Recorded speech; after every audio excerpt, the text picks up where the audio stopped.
قل للذي يسعى لإرضاء الإله اسلك طريق المصطفى خير الدعاء يا أسوة الداعين يا خير الورى يا قدوة الهادين يا علم الهدى ما كنت فظا أو غليظا بينهم وبرحمة من ربنا تهدي بسم الله الرحمن الرحیم. الحمد لله وحده والصلاة والسلام على من لا نبی بعده و بعد.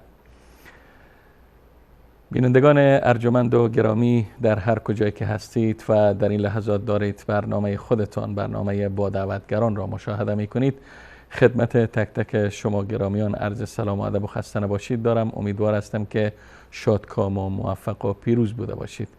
خدمت شما هستیم با برنامه دیگر از سری برنامه‌های با دعوتگران و در این برنامه بار دیگر استاد عبدالظاهر داعی در استودیو با من حضور دارند و صحبت‌هایمان را پیرامون موضوعات مختلف دعوی انشاءالله ادامه میدیم. جناب استاد سلام علیکم.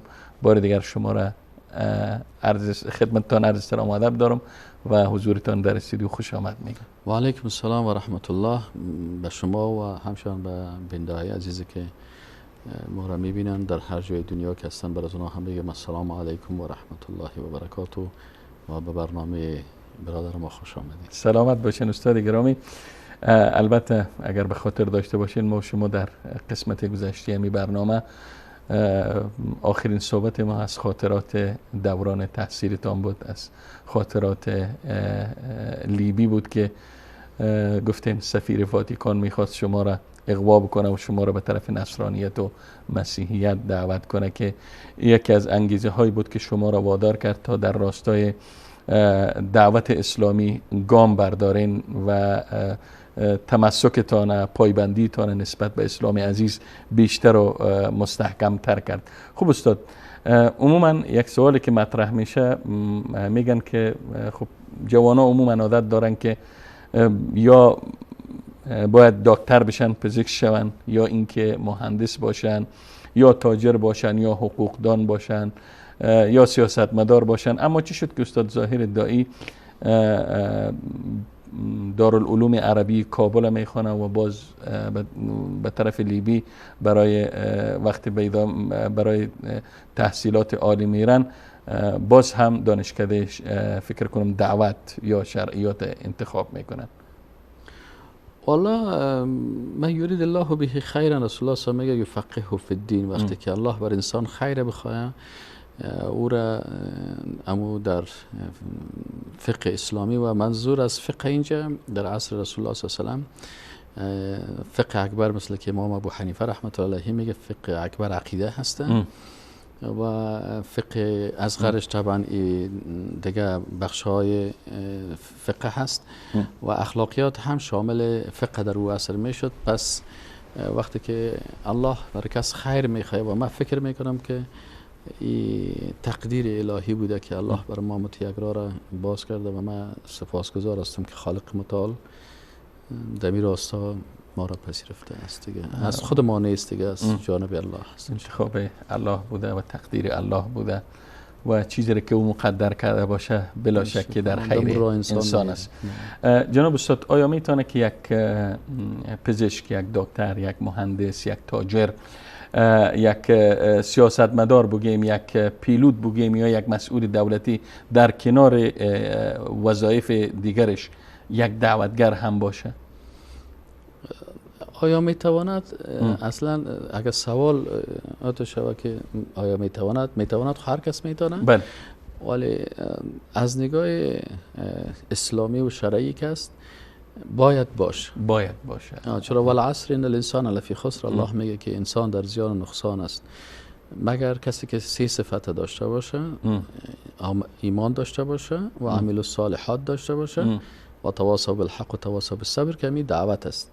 پس این اینجا ان الانسان نگفته که ان الانسان المولوی یا ان الانسان متخصص به شریعت، گفته ان الانسان تمام انسان ها در زیان و نقصان هستن. پس اگر پزشک است، اگر مهندس است، اگر متعلم است یا شاگرد جامعه هست یا پانتون است، هر کس باید دعوتگر باشه، داعی اسلام باشه، در صورتی که مسلمان واقعی است و باید باشه. اگر ما بگوییم که نه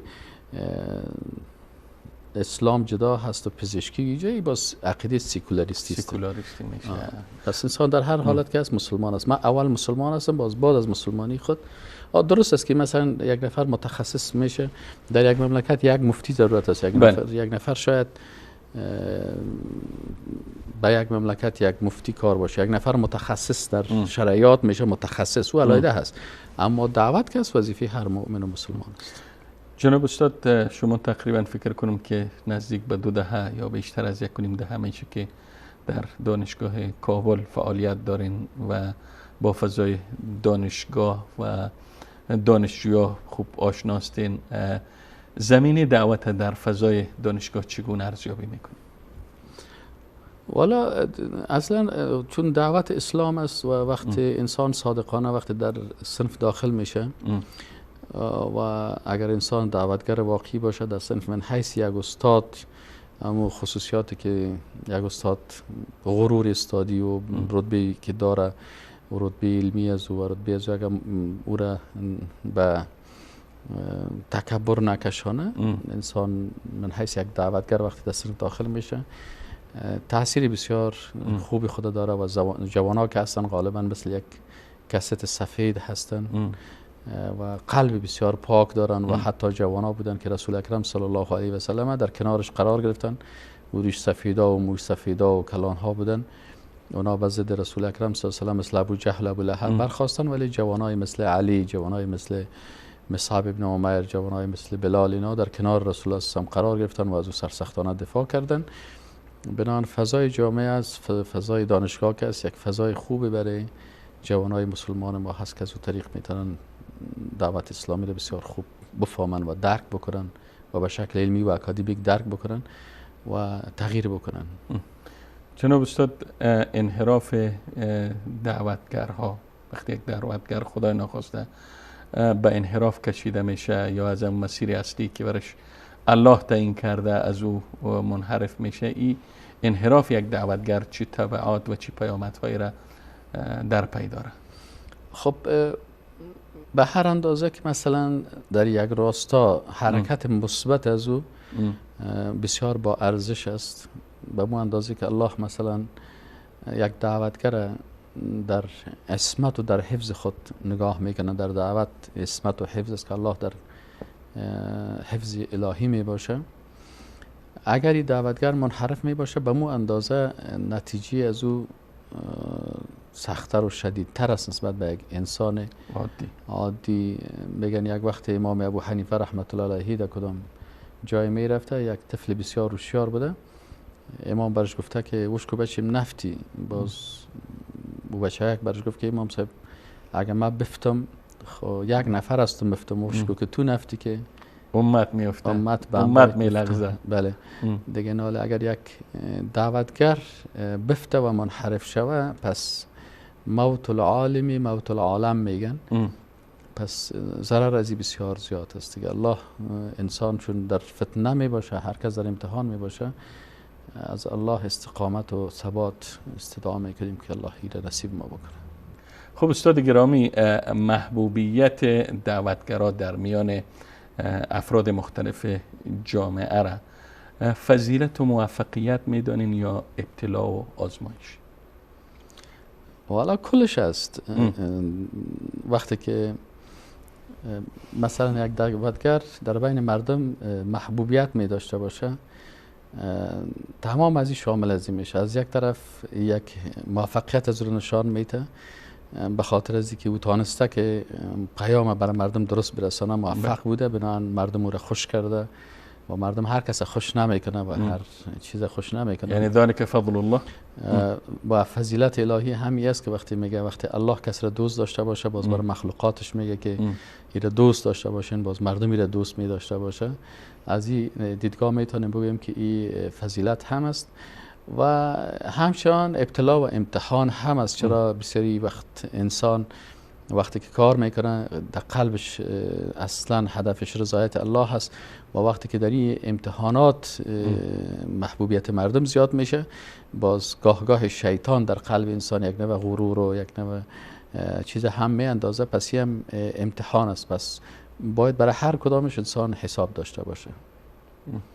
خب استاد، یک سوال دیگری که من میخواستم رو مطرح کنم و عبارت از است که آینده جوانها را در جوامع اسلامی یا به خصوص اگر بیایم در جامعه افغانستان که شما در اونجا بیشتر فعالیت دارین، در این فضای مملو از تهاجمات فرهنگی چگونه ارزیابی میکنید؟ خب اون نظر به تربیه هست.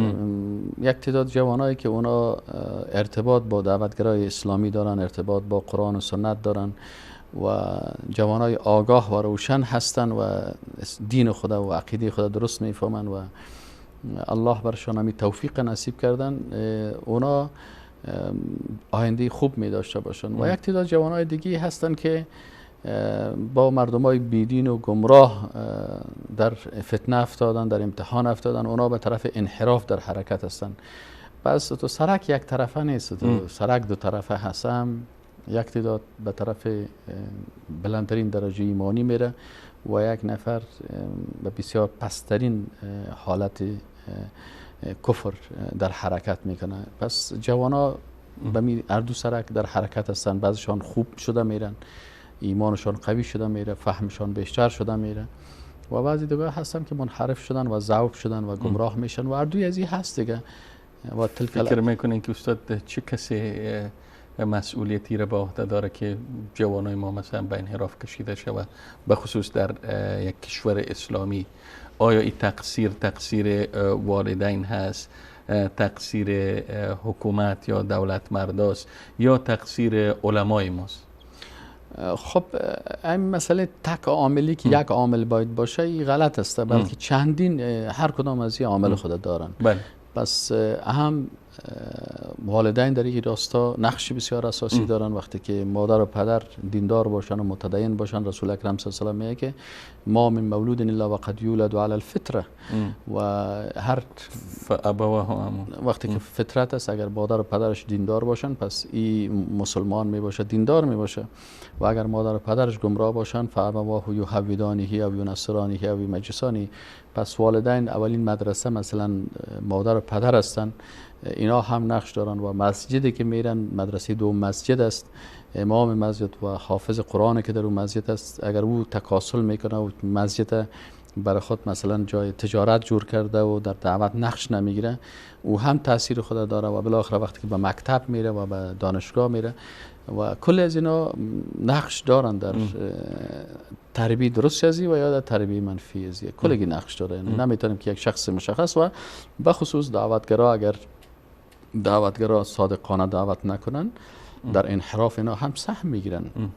یعنی پس بیشتر انگشت متوجه علما میشه و بیشتر طرف علما اشاره میشه که اینها مقصر هستند، دعوتگرا مقصر هستند، اینا فعالیت نمیکنن.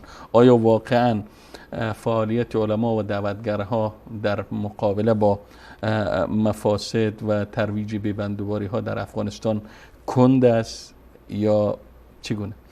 خب اگر کسی بگه که تنها علما ملامت هستن و خود کاملا براعت بتن، یک نظر سیکولاریستی است، یعنی جدای دین از ساختار زندگی خود انسان. وقتی که ما شما گفتیم والا عصر ان الانسان لفی خسر، در این کلگی داخل هستن و کلگی باید نقش داشته باشن. تو انجینیر یا تو مهندس یا تو پزشک و دکتر یا تو مثلا معلم، کل تا نقش دارن که باید در تربیت زی نقش داشته باشن. ولی درست است، بله دعوتگرا هم اینا نقش خود دارن و اینا هم اشتباهات خود دارن. نباید از این انسان انکار کرد که بسیاری وقتها از دعوتگران ما هم در این راستا تکاسل میکنن و اما وظیفه خود به شکلی که باید انجام بدن انجام نمیتن. بعضی اوقات حتی کرسی دعوت یک کرسی تجارتی شده برای بسیاری کسا که مثلا ما در یک چوکی دعوتی هستم، اما چوکی رو اشغال میکنه، باز دعوت به شکل درستش انجام نمیته. این هم هستن یک عالم دینه که او باید برای مردم یک داعی بسیار خوب باشه، ولی خودش هیچ در قصه قرآن و سنت نیست، بلکه فقط میخواد که مو مقام و موقف و مادیات خدا بگیره. این عیب ها را هم بله وجود داره، ولی الحمدلله دعوتگرای مخلص هم هستن که صادقانه در این راستا کار میکنن. استاد ظاهر دایی از ورزش ها به چه ورزشی علاقه‌مند هستن؟ خب من وقتی که جوان بودم زیادتر به ورزش ها تکواندو را زیاد خوش داشتم، زیبایی اندام زیاد خوش داشتم و کم کم دمی دو راسته هم کار میکردم و باسکتبال در توپ بسیار خوش داشتم. این ورزش ها را خوش دارم، ولی ورزش هایی که به اساس پلان یهود و نصارا که مردم ورزش نمیکنن بلکه ورزش خوش دارن که ببینن، وقت خود ضایع کنن و ناقی چیغ بزنن، این خوش ندارم. اما اگر خود انسان وسیله برای ضیاع وقت شده، یعنی یکی از پلان‌های یهود و نصارا همی هست که بسیاری وقتا کوشش میکنن که همی برنامه‌های ورزشی را در وقت نماز و عبادت و در اوقات بگذارن که زیادتر جوان‌ها را منحرف بسازن. پس اگر انسان ورزش بکنه، خود ورزش جزء از دین است. یعنی پیغمبر ما صلی الله علیه و سلم برای ما تعلیم کرده که علموا او تعلیم بدین اولادتان السباحه و رمایت و رکوب الخیل. من هم از ورزش ها زیادتر اسب سواری را خوش دارم. خود شهر کابل نگاه کردن اسب یک ذره مشکل است، نتونستیم. استاد اگر پرسم از خاطرات جالبتان که یک کم لبخند در لبهای ما ترسیم کنه. شما ماشاءالله تقریبا گفتم بیش از 2 دهه، شاید حتی 3 دهه بگم که فعالیت دارین در عرصه دعوت و با جامعه تعامل دارین و با محصلین تعامل دارین و با دانش آموزا شاگردای مکتبات تعامل دارین و یک خاطره جالب. حالا یک خاطره جالبم در که برای خودم بسیار جالب بود و در آن میرفتم خودم خنده گرفته بود، خنده میکردم خودم. خب یک خاطره یک حادثه شد یک روز که خودم همون تو رفتم میرفتم خنده کردم میرفتم، بسیار تو برام جالب بود. یک دفعه تو ایران ماندم و اوی بود که من یک کتاب نوشته کرده بودم به نام جهان بینی اسلامی و این کتاب ما چاپ شده بود، بسیار زیبا چاپ شده بود و پوش از بسیار خوب پوش گرفته بودن و صفحاتش بسیار خوبش بود. و این کتاب وقتی که چاپ شد، چون اولین کتاب ما بود و من خودم میره بسیار خوش داشتم که چاپ شد، جالبی بود که همون کسی که کتاب چاپ کرده بود و برای من گفت که 140 روپیه برای ما تمام شده. من گفتم خیر از 10 روپیه فایده بگیرین، 150 روپیه برای محصلین بفروشین که محصلین غریب هستن بیچاره نمیتونن. و من گفتم ما هیچ از پیشتون پیسه چیز نمیخوایم برای خود شخصی. خب دیگر روز میریم در این بازار که در این پل باغمومی یک جای کتاب فروشی است، همین کتاب اونجا ماندگی هست. خب ما اونجا دیدیم بسیار خوشحال شدم کتاب اونجا ماندگی است. رفتم برش گفتم بیادر همین کتاب قیمتش چند است؟ گفت قیمت از این گفت 250 افغانی. من برش گفتم او برادر کتاب قیمتش 150 افغانی است، خود 250 روپیه 100 روپیه بلند میگی؟ اصول من سعی کرد برو کاکا جان سوی تو از این کتابو بسیار یا سوی تو که بسیار بالاست، برو کتاب را بخر که به سوید برابر باشه. یعنی سطح دانشتان به این حد نیست که شما اون مرا نمیشه که مؤلف کتاب خود بسته. خیلی جالب است استاد. خب استاد برمیگردیم باز به عرصه دعوت و رسانه ها. یک مقوله که بیشتر امروز در رسانه های افغانستان پررنگ هست و میخوانی را بیشتر ترویج بتن، اتهامی است که علیه مدارس دینی وارد میشه. دائم مدارس دینی را آموزشگاه، پرورشگاه و اردوگاه های و اصطلاح خودشان تکفیری ها و تروریستی ها مینامند. اصلا اونطور است که ما اصطلاحاتی که استعمال میشه ما او را باید منعیس یک مسلمان، چون آل جنگ فکری هست. جنگ فکری هست و در جنگ فکری انگلیس ها آل تقریبا 100 سال پیش بعض اصطلاحات را ساختن که این اصطلاحات مثلا انگلیس ها اصطلاح تروریست یا ارهابی را جور کردن و هر کسی که ببینین چند اصطلاح هست. اول اصطلاح گفتن که بین چه قسم مردم از اسلام متنفر بسازیم، این کار انگلیسی است و در بین از اینا در بین مردم تبلیغ میشن. مثلا گفتن هر کسی که دعوت به قرآن و سنت بکنه و از قرآن و از سنت گپ بزنه، ایره باید وهابی بگوین و بین مردم بگوین که وهابی تراست. و دومی که هر کسی که ریش میمانه و هر کسی که خانمش با محجبه است، حجاب داره، اینا را اکستریمیست بگوین یا افراطی بگوینشانه. و کسایی که مثلا اگر از جهاد و شهادت گپ میزنن یا را تروریست بگوین. و کسایی که مثلا از نظام سیاسی اسلام و سیاست اسلامی و حکومت رسول الله صلی الله علیه و و حکومت خلفای راشدین و خلافت خلفای راشدین و خلافت اسلامی گپ میزنن و میخواین که مثلا مسلمان ها یک حاکمیت سیاسی اسلامی داشته باشه، اینا را فاندامنتالیست یا بنیادگرا بگوین. پس این اصطلاحاتی که اونا بالای مسلمان های قسم میگن و باز بالاخره میگه ایواز از یک مسلمان معتدل باید گفته شود که مسلمان معتدل کی است؟ مسلمان است که امی 4 چیز نداشته باشه، امی 4 بخش نداشته باشه، از توحید گپ نزن، از این. پس این مسلمان چی هسته؟ معتدل است که خانمش به حجاب باشه و خودش کس شراب میخوره و زنا میکنه برش معلوم نشه. مدارس اسلامی که است، شما وقتی ما در مدرسه وقتی خواندیم، در مدارس که است عقیده اسلامی درس داده میشه، در مدارس فقه اسلامی درس داده میشه، اخلاق اسلامی درس داده میشه. این مدارس در حقیقت انسان تربیت میکنه، انسان مسلمان واقعی. و اینمی انسان مسلمان واقعی را وقتی که غربی ها برش اوتو اصطلاحات جور کردن، اینال شرقی ها هم امی قسم چی میکنن که والا مدارسی قسم است و مدارسی قسم تربیت میکنن، در حالی که انسان متمدن و انسان خوب و عالی در بین مدارس تربیت میشه. و اصلا وقتی که خود انسان افراطیت می داشته باشه، افراطی مثلا در اسلام کی است؟ مثلا 3 نفر جوانه که در خانه پیغمبر صلی الله علیه و آله آمدن و پیغمبر صلی الله علیه و پرسان کردن از اعضای خانواده رسول الله صلی الله علیه و آله که آیا ازدواج کرده؟ گفتن بله ازدواج کرده. آیا تمام شب بیدار می باشه؟ گفت نه استراحت هم میکنه. و گفتن همیشه روزه میگیره؟ گفتن نخیر. این جوانا گفتن که نه، که انهم تقالوها، یعنی اینا عمل پیغمبر کم دانستن. اینی رو افراط میگن. و وقتی که آدم در مدارس میره، اصلا اینمی افراط از کلی انسان دور میشه. انسان میفهمه که اسلام حقیقی و تعادل و متعادل اینمی است که در اسلام چیز میشه. و یاددار میگه یک وقتی در قندوز بود، در کجا بود، اینجا اون دو بودن، اونجا کدام مدرسه را بند کرده بودن، اون دو رفته بودن بر از والی گفته بودن که صاحب این مدرسه را چی کنین، پس بگذارین که شاگردا اونجا درس بخونن. والی گفته شما خوندو هستین، این مدرسه چرا باشه؟ گفته به خاطر از این وقتی که یک جوان در مدرسه میخوانه او میفهمه که مثلا من اگر اون دو هم هستم در این وطن حق دارم. لا اکراه فی الدین را میفهمه که مثلا در اسلام اکراه نیست، پس که اون دو هست در این مملکت است، میتونه که چی کنه، عبادت بکنه به طریقه خود و امی هندو حق داره که در این میجه باشه، اهل ذمه را مشناسه. اما کسایی که مدرسه را نخواندن، درس نخواندن، باز همین رو نمیفهمن، در حق ما با ظلم میکنن.